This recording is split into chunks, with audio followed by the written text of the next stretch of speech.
today. I'd like to present James Watson, Global Head of Tradition Sales, and today James is going to present a piece on has there been a new light shone on the value of market data since the pandemic or the current global situation. I think James is going to give us something a little bit different other than the typical sales presentation, or not a sales presentation whatsoever, if I know, or have seen any of James's in the past. So I'll hand over. Thank you. Thank you. First of all, I know that this is not long after lunch and most of you are just here and I'm hoping the lights go down so you can sleep, but I'll try and keep it interesting. Sadly, I like to walk around and sit among you normally, but they don't have a clicker, so I'm gonna have to do this with my finger. First thing I've got to ask is, who the hell came up with this bloody title? Value for money, good Lord. I was talking to Elliot before and we both had the same concept, which was about 4 months ago, I accepted this sort of title thinking, yeah, no problem, I'll do that in my sleep. Problem is that I only got to it on Friday and sat there for about a day looking at a blank screen going, what the hell am I gonna do? So what I thought I'd do is just sort of make this very generic and get to my point at the end and just take you on a bit of a journey in relation to value for money. So let's look at some definitions. So quite obviously value means that there is something assigned to the whole version of whatever it is. So a diamond ring has a value, something has a value. It's deemed important enough to have a value. Then when you put it together with value for money, it's obviously that what everyone's looking for when it comes to value for money is am I getting or extracting enough out of this to be important to me or to my organization? So when you put it into this sort of picture, please come and sit at the front. I like people so I can look at you. It's really this model here, which we obviously know is extremely low cost and very high value. However, when you start to look into it, you suddenly realize that please take a seat, there is much more to this than just money. So one of the things I wanted to cover today was the common perceptions of value and try and put a real life scenario on it. For those of you who live alone, there's what they call the supermarket model.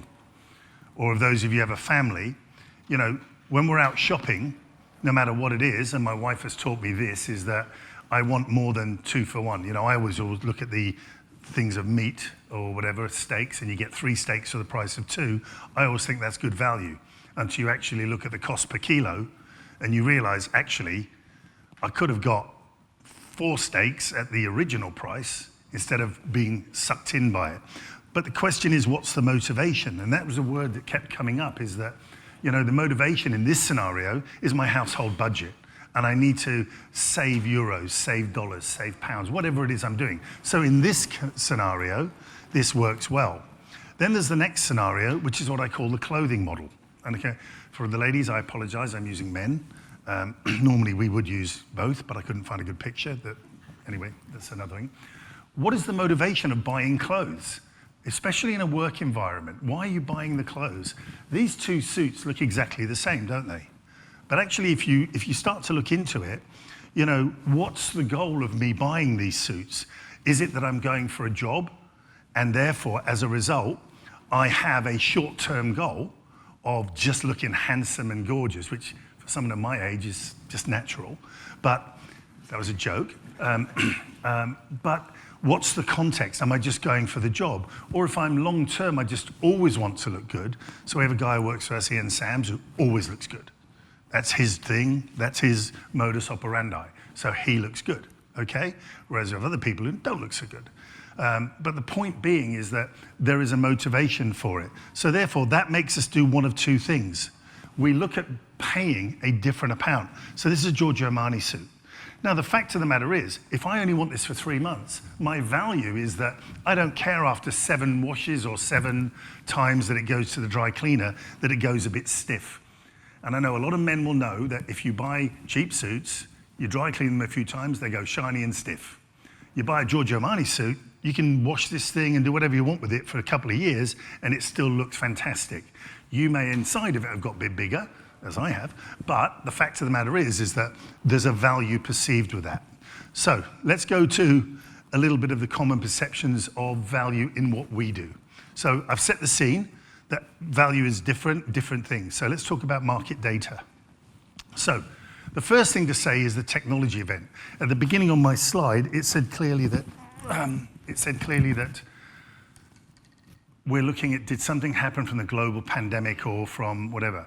The truth of the matter is, if you look back over the years, whether it's the flash crash, whether it's the 2008 event, or whether it's a pandemic, the truth of the matter is people get laid off, jobs change, things happen differently. And when we come back, we look for efficiencies. How many people in this room, tell me the truth, now do 3 times what you did a few years ago? Because what happens is the companies keep loading you up with stuff, and you have the bandwidth, and your motivation is to do better, so your value is, I'm going to create more value by doing more. The companies go, perfect, don't have to pay them a lot more, and I get a lot more out of them. We know that to be a fact. However, so the technology effect is that as that's happened, the reason that we could do that is because we give you better technology. We give you all of the different things. And I've got a couple of examples, which is the first one is the communication revolution. For those of you who remember, and sadly I'm old enough to remember that far end, you know, remember you used to call home, hello, things are good, you know. But actually as it moved along, we're now into these tablets, and think about what you can do on a tablet today. You know, on a tablet today, you can contact the world, you can watch TV. Yesterday, I was watching the Liverpool game on my phone in the cab coming in from the airport. And I turned to my colleague and said, how crazy is this? Just take a stop. I'm streaming a live match from the UK into Germany on my phone, and still I'm getting messages from home, and I'm going, get off my phone. But the truth of the matter is that technology has absolutely revolutionized the communication industry. So now I want to flip it to the pandemic, if I may. And I'm going to say to you that there is a thing called the travel and expenses revolution. And that's how we do our job. Many people in this room are either sales, or you travel for your job, or you're in product and you're always moving around. The truth of the matter is that in the past, we just all got on planes, trains, and automobiles, and we went and did our thing. Didn't matter what it cost, because we had to be out there. And there was no better way for us to communicate with people than to meet them. Why? When I look at you, or I look at you, and I look at you, as I'm talking, I see your facial expressions, I see your body language. Mr. Negative over here, Mr. I'm not quite sure of this guy, Miss, ooh, I'm not doing this. You know, everybody has a different view of how they see things, and I think it's important that that's a part of the humanity. However, because of the pandemic, we went to this stuff, okay? I just met somebody 2 weeks ago in Sydney who I hired 2 years ago. 2 things worked out was, number one, I didn't know he had legs. And because I've only ever seen him on a screen. That was another joke, keep up.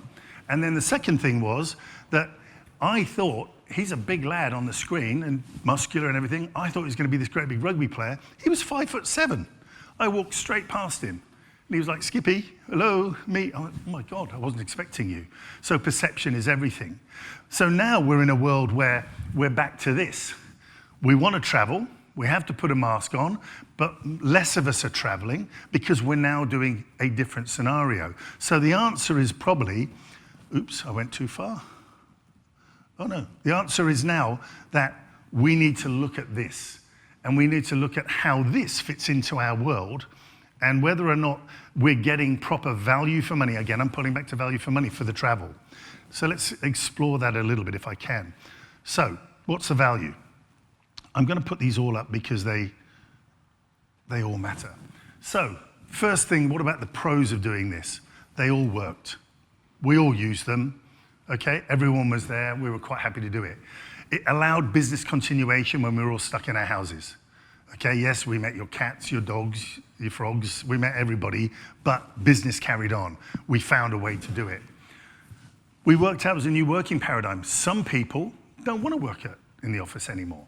Some people want to do working at home full time. Some people want to do both. But the fact of the matter is, it gave us choice. It was never that, which was led by trust. Okay, so the other thing that came into this was cheaper costs. I'll give you an example. My CFO said, actually, over the last 2 years, James, you've been pretty much on target with your sales. Yeah, it dropped a little bit, but you've been pretty much on target. But we've not had anybody fly. We've not had anybody entertained, so my margin has gone up. I'm not sure we want you to travel again. I'm like, thank you, CFO, put a paper bag over his head, and I moved on. You know, the truth of the matter is, but that's how the numbers look. So therefore, you have to have a different approach, because now you've got to say, I need to make sure that I'm providing value for money in how I approach my business.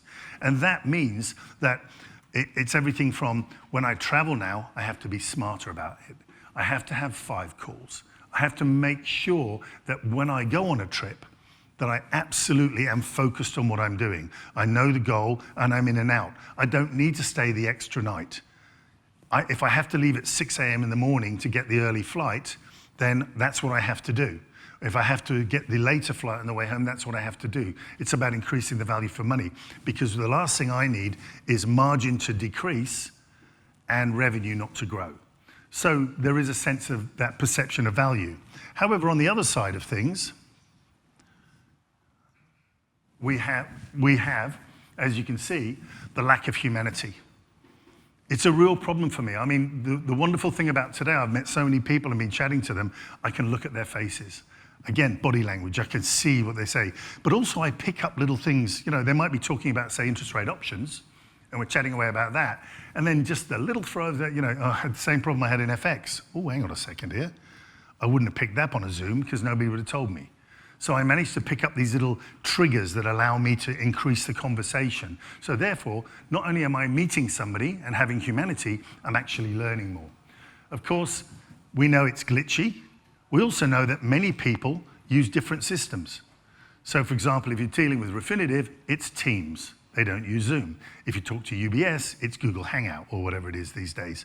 But everyone you talk to has a different system. So now, your value for money is slightly decreased because you have to have all these systems in your house. And that means additional security, additional this, additional that.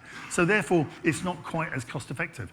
In the selling effectiveness, I can tell all of you, spending an hour with me, well, it might be too long in your life, but spending 20, 30 minutes with me, you're going to learn a lot about me, about my company, than you would over a Zoom when the cat runs across, or you've got to do something. And I see it all the time, it drives me insane when people take the camera off. Like it just lost everything. I didn't just lose humanity, I lost everything. And I hit, you know, I'm still listening. It's like, what? I can't see you, I can't interact with you. And what happens in the sales world is you start to see pipeline decay, because it's hard to build a pipeline electronically. So that's one of the other cons. Trust. Do managers really trust their people over these systems? Do they trust them to work from home? Everybody's saying the right thing, yes they do, but the truth of the matter is, there's not. There's too many scenarios where people during the day have posted something on Instagram, out walking with a dog. And you're sort of thinking, so you're not really working from home, are you? You're taking a break. And also the false economy on costs. Because if you think you're saving money, but you're not selling and growing your pipeline, there's no value created there either. So I think the answer is quite simple, is that value needs context as well as motivation to be successful, which is simple. Best value is a hybrid of everything you do. I absolutely think we need to use technology as an example. We need to use Zoom or Teams or Google Hangout when it suits. But we've still got to get in planes. We've still got to do this. We haven't done this. This is the first time in 3 years we've been here. Now we can talk. And now we've learned a lot about ourselves and about our businesses. So, some collective thoughts about what is stopping us looking in the mirror. One of the interesting things about this conversation when I started looking at it was the looking in the mirror bit really threw me, because what are we trying to do if they're telling me to look in the mirror? We're sort of saying, should we change something? And you know the old saying, if it ain't broke, don't change it. But the truth of the matter is that we now need to extract even more from what we're doing, a hell of a lot more. Because if we don't extract more, we're going to be in a situation where we're not perceived value, okay? So I started to look at these and ask some questions, and the first one was concentration risk. So if I'm a market data manager, have I got too much of my business tied up with one particular company? Okay? Have I got too much value of my revenue coming from one client? So that is something that people need to think about looking in the mirror. What would be my motivation to do it? The other one is regulatory pressures. People say there's no regulation really in market data. Well, there is. We all know that ESMA, the FCA are conducting all these things. At the moment, it's at a listed level, but you can bet your bottom dollar that it's going to move to OTC and things like that. So therefore, we have to be smart and be prepared to learn more about it. I watched Elliot's presentation this morning from BGC, and it was all about that compliance and understanding the regulation and understanding how you go about doing it. And that's something that all of us are doing to learn more, to be more useful, again, adding value to it. Cost. I don't know if cost is how many people have the heads of desks come to them and say, I need to reduce cost. Okay, I need to reduce cost, get me the spreadsheet out, yeah, get rid of them, and them. No thought, no context, no motivation. Why are they doing it? So therefore, if they're going to change, if you're a market data manager and you're going to change, you need to consider this stuff. I need to know what your motivation is because I can then work around your motivation. How many new vendors are there? How do you choose a vendor? There's lots of new participants in the market, small, large, whatever, they're all there. An example is the IDBs. If you go back several years, there's maybe one IDB, two who are doing well. Now there's 4 or 5 of us at different levels and speciality. So therefore, you are really getting into that space. Trust. If I make the change, can I trust that I'm going to change? So if I'm going to change from the red company to the blue company, do I trust the blue company? They tell me everything's good, but if I move away from the red where everything's safe. I remember when I was younger, I used to sell the trading systems, and I remember a great ad I saw in the paper, which was a market data manager sitting in front of 10 different companies' proposals, and over their head was a noose. Because the fact of the matter is, do I choose the right one or the wrong one? How do I choose what I need to do? That's trust, and I'll talk about that in a second. There's also a massive other thing, is resistance to change. And what I mean by that is a market data manager can come to me and say, James, this is brilliant, I love it, let's do it, let's rock and roll, we'll get rid of the others. But then they go to the head of the desk, who happens to own the budget, who says, nah, not willing to change. I'm over that, tough luck. Yeah, but it's going to save you loads of money. Don't care, trust them, they're the people I want to be with. So there's all this resistance, so there's all these reasons why people sit down and say, let's create more value for money, but then these are all the hurdles that sit in place. So this is the word that I sort of really got stuck on, is that everything is about motivation. Why are you going to do it? It's really important to sit down and say, before you go, why am I doing it? And then what are the hurdles, as we said? And then how do I get over them? I don't have the answer, by the way.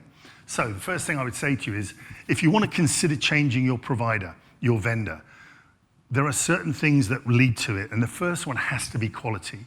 If I make the change, can I be confident that the quality of what I'm about to receive is going to be good?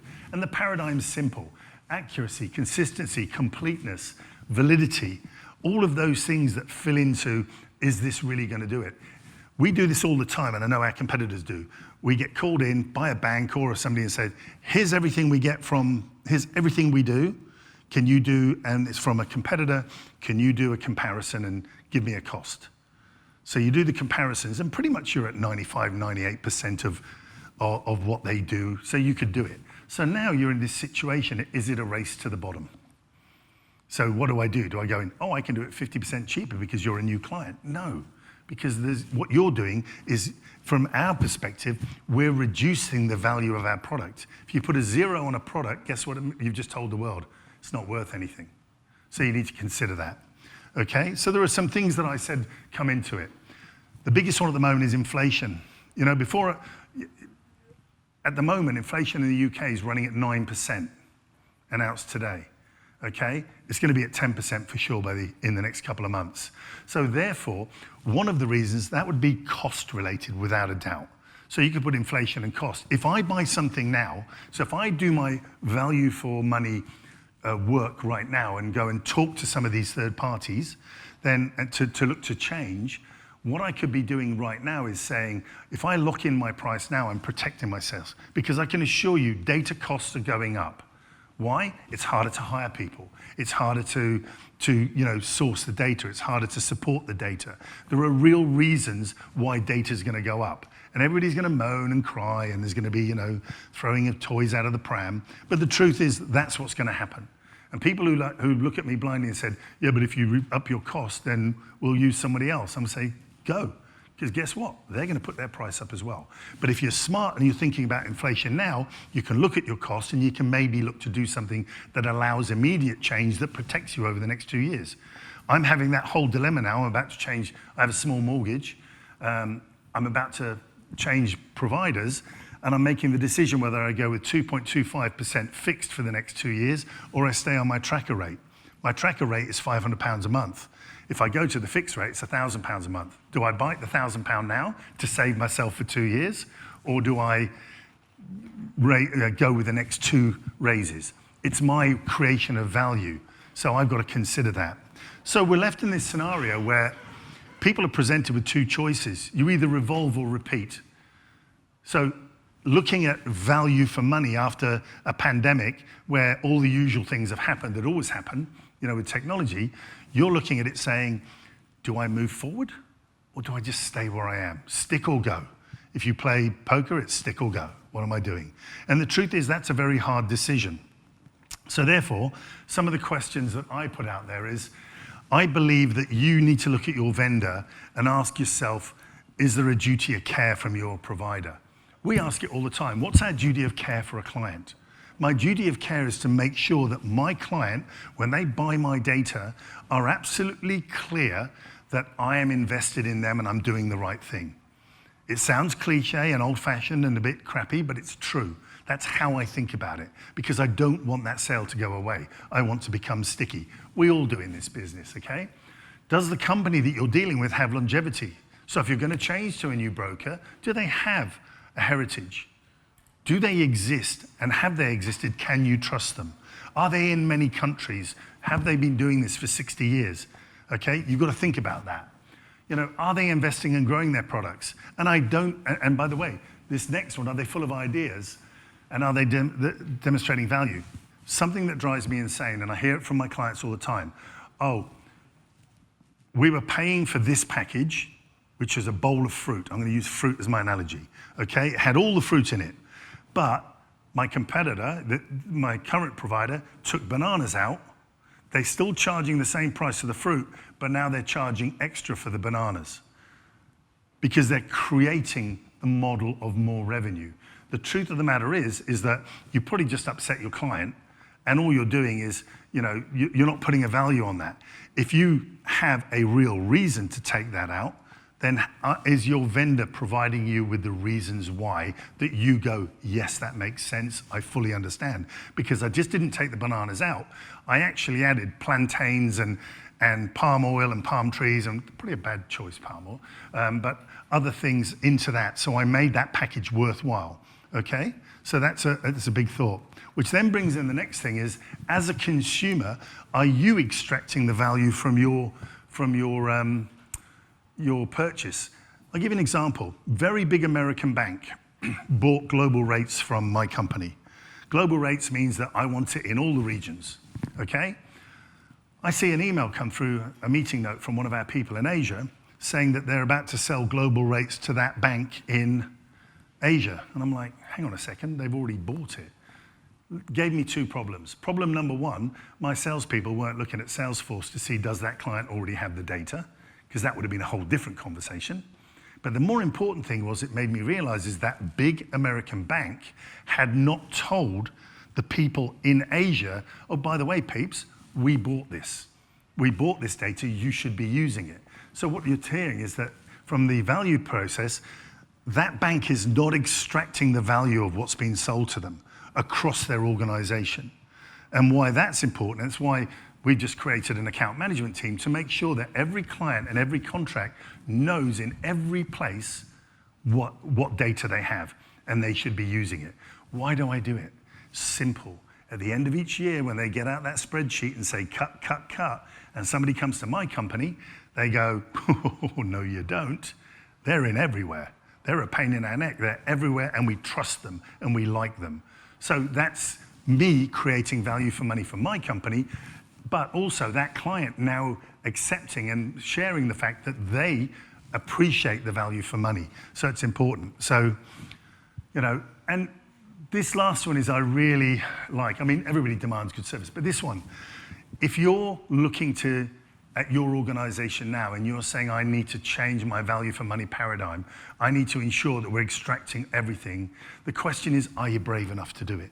Are you brave enough to go to the person who's the budget holder and say, you know what, guys, a 3-month euro swap rate, which is a very, wide-ranging and very liquid price, it doesn't matter whether you buy it from this person, and this person, it's within a hair's breadth on the pricing on the curve.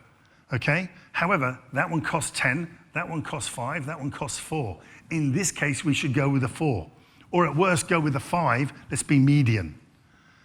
But being brave enough to say to the head of trading or whoever it is, you know what? We gotta save some money, okay? Or we gotta go and negotiate the expensive one down to do it, if that's the way. But you've got to extract that revenue. So as I come to the end, I am going to apologize now that this is my only slide where I sort of tie in our company, and I know I'm ugly, I get it. So basically what I'm saying here is that when you're choosing a company, all of these things in color is what I demand of my team and what I demand of the Tradition Data team. We've got to listen to our clients. We've got to help you extract the value out of what we're selling you. We've got to help you achieve your goals as well. It's no good just saying value for money. Oh yeah, we're great because we're value for money. What the heck does that mean? And being able to articulate that in a manner that allows that client to feel as though you're part of the trust thing, and that, your provider is trustworthy. So we're creating an eco message of everything we do. And at Tradition Data, that is our goal. Everything in the color up there, whether it be trade data, analytics, I say to people, if you're selling something to somebody and they don't get the reason why they're buying it, and they don't buy into the reason you're buying it, then you got it wrong. Because all you're doing is putting in data that is going to come out in the future, and you're heading to a cancellation. So I hope that in some way today, I've managed to sort of take a very difficult subject about value for money, because it does come in all shapes and sizes and depends on how you view it, okay? But the fact of the matter is that in order to extract that value for money, there are many moving parts and we have to pay attention to them. So with that, I say thank you and peace.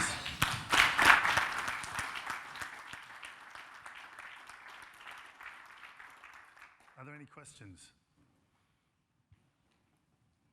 Yes, no, yes, no. It was that good. Sorry? I have a question. Here I'm calling from Nokia. There's also a lot of stuff that I'm doing with data, but there's a lot of dirty data out there. A lot of Dirty data. The thing is, everybody says, okay, data is saying something like that, but then you go behind the data and it's like, huh?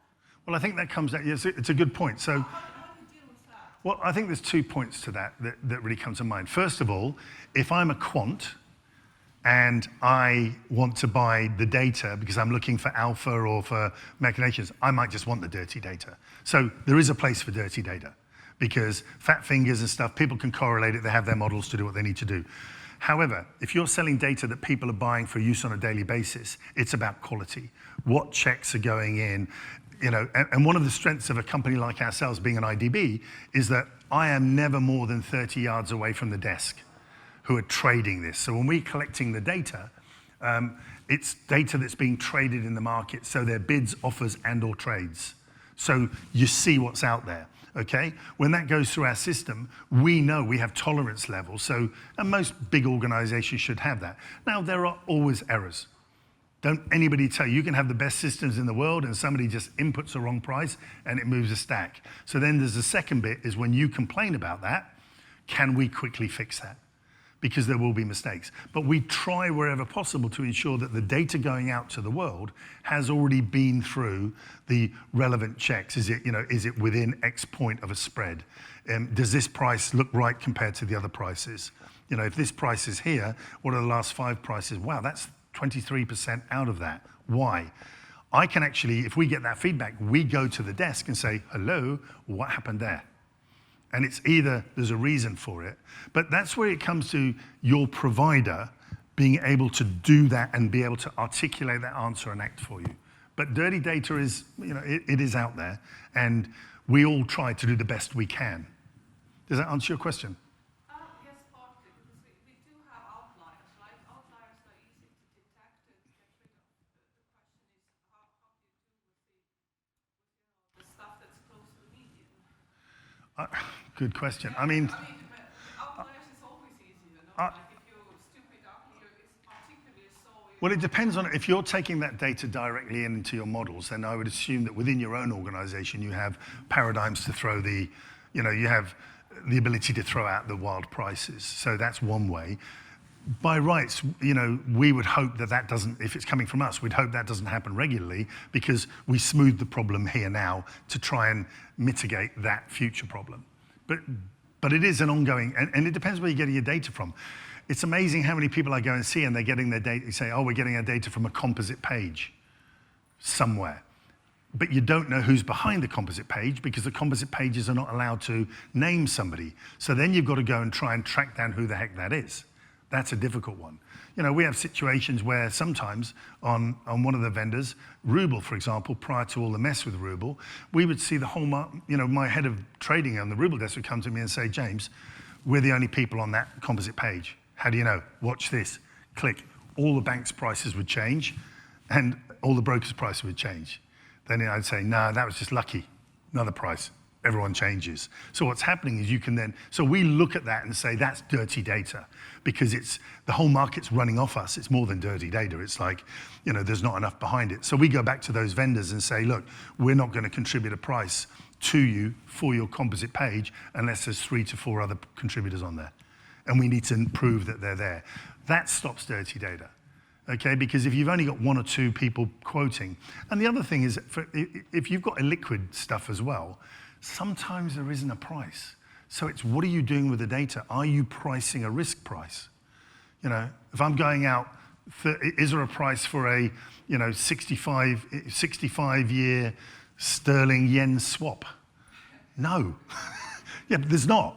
However, with FRTB, you've got to sort of come up with a price. So maybe somebody has to make up the price through some level of correlation. The truth of the matter is that that's sort of a dirty price just by its nature.